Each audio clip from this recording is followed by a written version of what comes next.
श्री गणेशाय नमः. ओम श्री सद्गुरु रामचंद्राय नमः.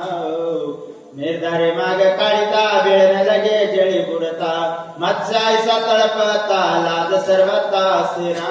ए रामा, अरे तुला कशीच लाज नाही, बिन लाजासारखा वागतोस म्हणले तू.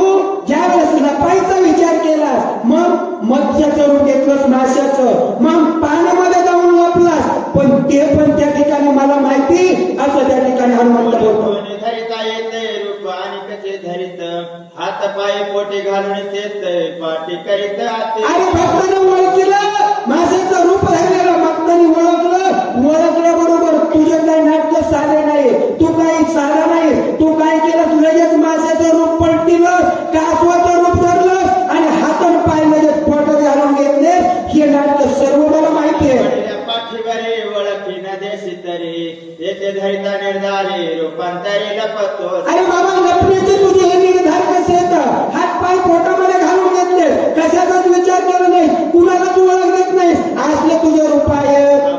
धावता मागेसी भेने भेने सुकर बसी वेगी जाती गोय धरेसी करुणा भाग्यसी आणि बार.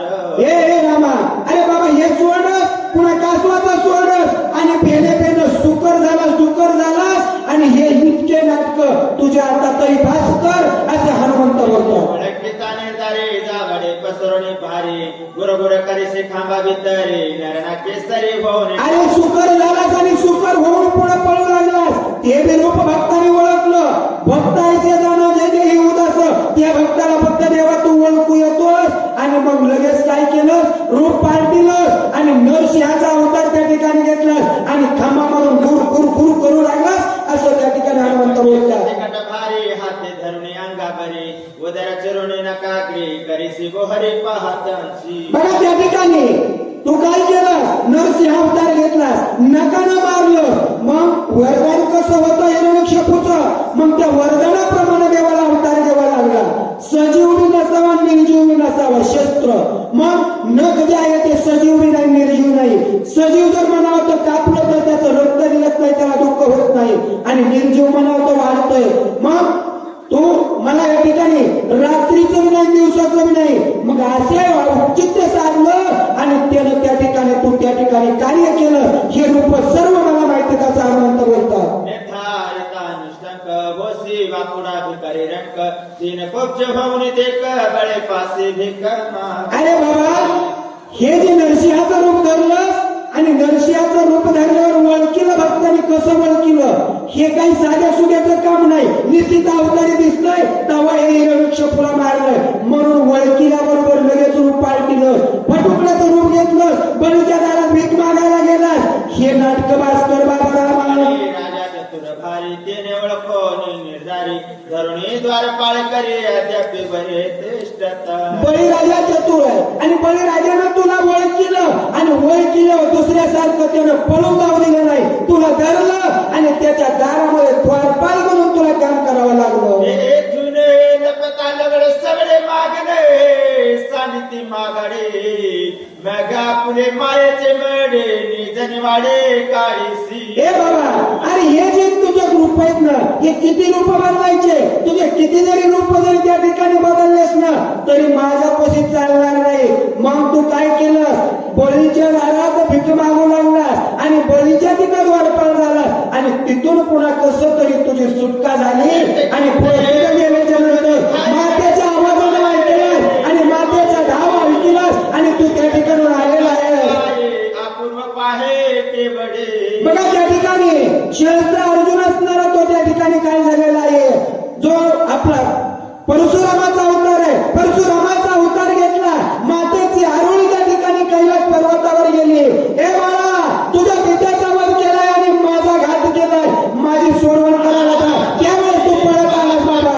किती वेळ विधी माकडे सागर तारण या गोंडे लंका काय वाडे. अरे परशुरामाचा अवतार संपविलास, पुन्हा राम अवतार घेतलास.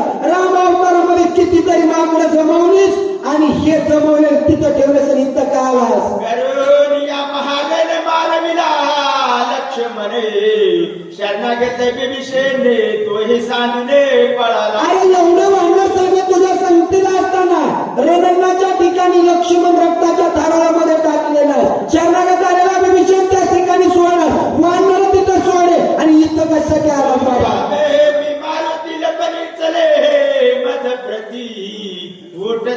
शीघ्र घेतली उर्मिला पती उठवावया. ए रामा, तू राम, मी हनुमान.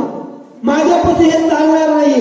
आता इथं विलंब लावता कामा नये. उठ लवकर, आता जायचंय, लक्ष्मणाला उठवायचंय असं भरताला राम समजून बोलतात. कोणी मोहांची गुंती घेऊन या तीन प्रती कोण म्हणून मज प्रती पुसो निश्चिती आला शिव. ए बाबा, या ठिकाणी कोणे म्हणून मला पुस्तकासाठी आलास, पण हे नाटक कशासाठी बाबा? अरे मला ज्या कार्यासाठी लावलं, मी काय कुठं कमी पडलो का? कोणत्या कार्याला कमी पडलो? मी माझ्या देवाची पर्वा केली नाही आणि सर्व कार्य करत असताना तुला दम निघाला नाही आणि तू या ठिकाणी वाट बघता असताना आलेला आहेस. त्यासी मारिता न लगे क्षणे न येता पुढची बांधुरी नेईने. ए रामा, अरे तू या ठिकाणी थांबू नको. आता ते आता चल. मी राजा रावणाला मी मारे आणि तू जर नाहीच ना आला तर तुला शेपटात बांधेल आणि घेऊन जाईल असं हनुमंत बोलतात. अभिषेकीने विषयने तरी मी तू. ए रामा, अरे तुझ्यामध्ये दम नाहीये. तुला शेपटी बांधून देईल, लक्ष्मणाला उठवेल आणि भीमसेनाला राज्य दान देईल. राजा रावणाचा काटा काढेल. सीता सुंदरी सूर सोडविले निज गजरी सूर्यवरांचे जय जयकारी अयोध्या नगरी. ए रामा, अरे तुझ्यामध्ये पावर नाहीये ही मला कळाली. इथं पळून आलास ना, त्याच्यातच तुझं बळ कळालंय. सीतेची सोडवण करीन, 33 कोटी देवाची सोडवण करीन, 9 घराची बेडी तोडीन, हे सर्व मी करीन असं हनुमंत बोलतात. सर्वता तुझं ढळवणे ती वीर गुणाता वाया चुकावू नको आता उठ तत्वता. हे रामा, उठ उठ उठ. या ठिकाणी थांबायची गरज नाही आणि मी सुटू देणार नाही, पळून जाऊ देणार नाही. आताची आता तुला घेऊन जाईल आणि तुझ्या समक्ष एवढं कार्य करेल. ऐसे नव्हे जेणे स्वामी पासे बाधा पावे ऐसे ने करावे रागे वेगी निकाले. हे रामा, असं करू नको.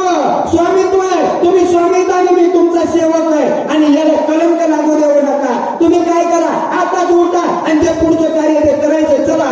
तो युद्ध धर्म सानिसी दूषण लागे सूर्यवंशासी आणि सकळाते बारवीसी हाद्य घेसी निज माता. हे रामा, अरे हे सूर्यकुळातल्या अवतारातला तो माणूस आहे बाबा.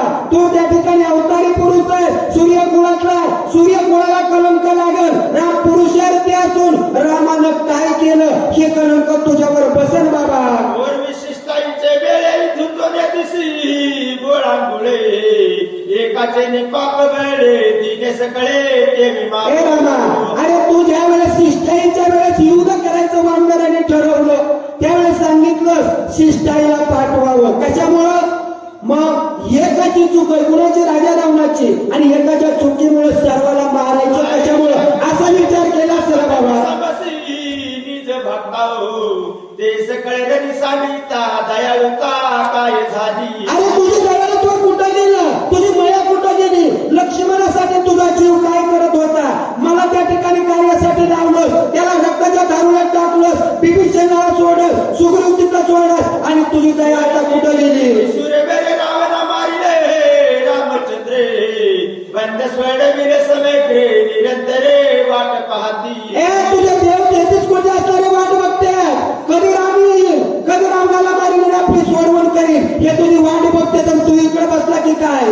ऋषी वाल्मिकांचे भाषा रकते अति सुरसे राम मारिले रावणासे त्या बोला. अरे वाल्मिक ऋषीने तुझ्या जन्माच्या अगोदर रामायण लिहिलं. त्यांनी त्याच्यामध्ये शास्त्रामध्ये लिहून टाकलं की त्या ठिकाणी पोथी पुराणात लिहिलं, रामायणात लिहिलं की प्रभू रामचंद्र राजा रावणाचा घात करतील, देवाची बांधवडी सोडतील. हे खोटं करतोस की काय? प्रतिपाळावे वेदासी सरक्षावे पुराणासी नुरंगावे ऋषी वचनासी प्रतिज्ञासी श्रीरामा. हे श्रीरामा, अरे प्रतिज्ञा कोणती?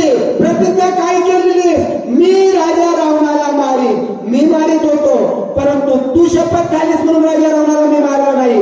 अंगारानं मारलं असतं पण त्यानं त्या ठिकाणी केलं नाही. ती शपथ खाली खोटी होऊ देणं करामा.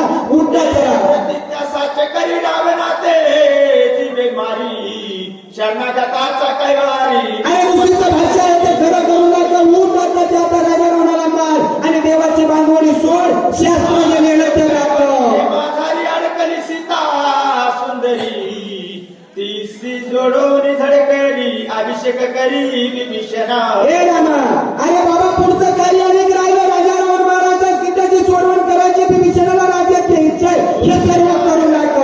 पाऊल घालवे सर्व तू जमिना मी सकळ वृत्ता आसारता भूमी भार बघा सांगितलं रामा, तुमच्या वेगळं ह्या ज्या जमिनीवर जे सर्व जीवसृष्टी आहे ना, फक्त पृथ्वीला वज आहे. तुम्ही जर नसताल ना, तर या जीवनामध्ये जगण्यामध्ये काही अर्थ नाही रामा. त्याच्यामुळं तुम्हाला इथं ठेवणार नाही, तुम्हाला बरोबर निवड कार्य करायचं आहे. महासी निर्माण कासयासाठी धरिसी मग तू जमीन न करी गमेन येथेची प्राणे आता हे रामा, अरे कशासाठी नुसतं ऐकून घेतोस आणि माझ्या तोंडाका बघतोस, काहीच बोलत नाहीस आणि काहीच करत नाहीस. हे कशासाठी सांग बाबा मला.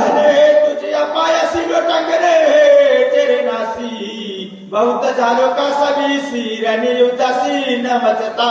मी आता या ठिकाणी युद्ध जर नाही केलं, राजा रावणाला नाही मारलं, तर मी या ठिकाणी जर तू युद्धाला नाहीच तर तयार झाला, तर मी जीव ठेवणार नाही, मी आत्महत्या करीन, असं हनुमंत बोलतात.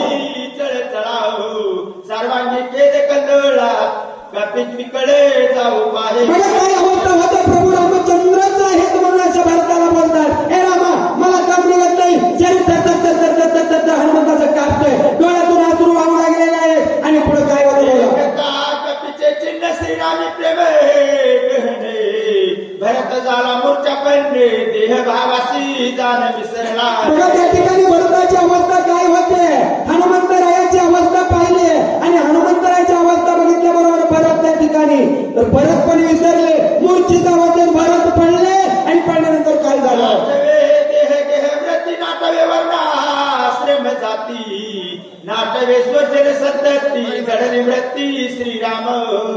माने मारतो